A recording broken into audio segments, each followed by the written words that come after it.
Hey there, are you new here in our company? Yes, I am. You know what, I have a great offer for you.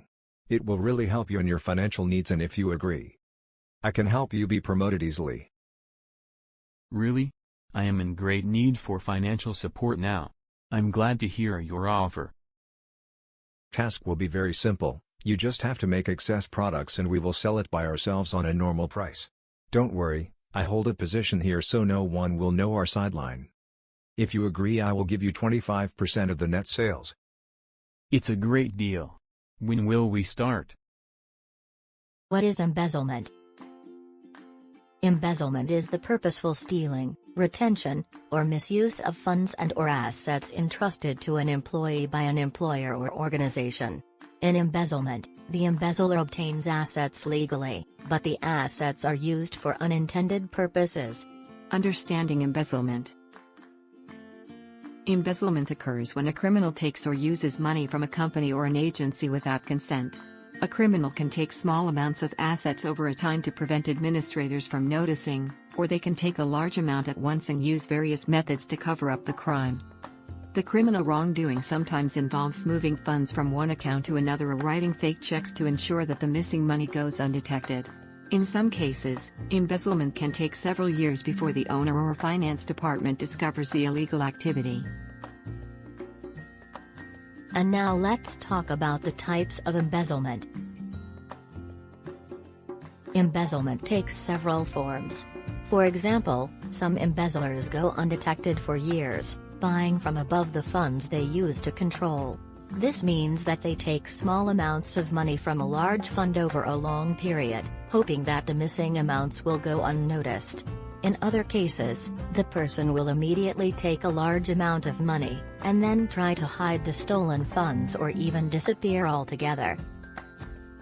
Embezzlement is generally considered a white-collar crime, but there are smaller types, such as withdrawing money from the cash register before balancing it at the end of the shift and adding additional hours to an employee's schedule. Other forms of embezzlement may be more personal. If someone cashes theirs or a relative's social security check for personal use, he or she may be charged with embezzlement. If someone borrows money from a parent fund, sports league, or community organization, he or she may also be charged with the same offense. Now let's proceed to the question: is embezzlement a felony? Embezzlement is considered an intentional and/or methodical crime. In the United States, certain elements must be established for a prosecutor to charge a person with the crime of embezzlement. This is also true for other crimes, although the exact elements required for such charges vary. Lawyers and courts consider certain elements when a person is charged with the crime of embezzlement, and if one or more of them are missing, the charges may be changed to larceny or stealing. The elements include the following: the defendant must understand that he committed a crime by taking possession of money or property. If the person does not realize that the act was wrong, it can lead to another accusation. For example, theft is the act of stealing from another person, which is different from embezzlement.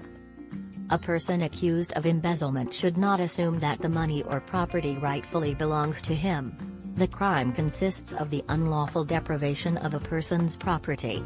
For example, if a person takes small cash from the cash register, sincerely believing that it is there for the company meals, it is not considered embezzlement.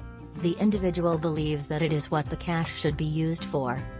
Another element of the crime is intent. For a person to be found guilty of embezzlement, he or she must have purposely taken possession of money or property to defraud the owner of the business. If a person took assets intending to return them, it is not considered embezzlement, but may be considered fraud or larceny. The defendant must have been entrusted with money or property. For example, stealing cash from a grocery store checkout by one of the sellers is more theft than embezzlement because the seller was not entrusted with the company's finances. However, if the accountant of a grocery store chain takes money from the cash register for personal use, it is considered embezzlement since the accountant was in charge of the company's finances.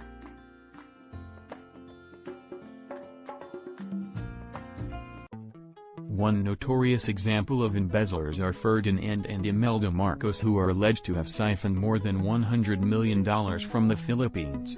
And always remember, it's important to pay attention, ask questions and review detailed reports. Deploy technology to control access and approval levels, and provide early warning of anything unusual. Most of all, implement checks and balances in your processes to make sure no single employee has complete control. Steps like these helps protect the livelihoods of everyone in the business. Goodbye.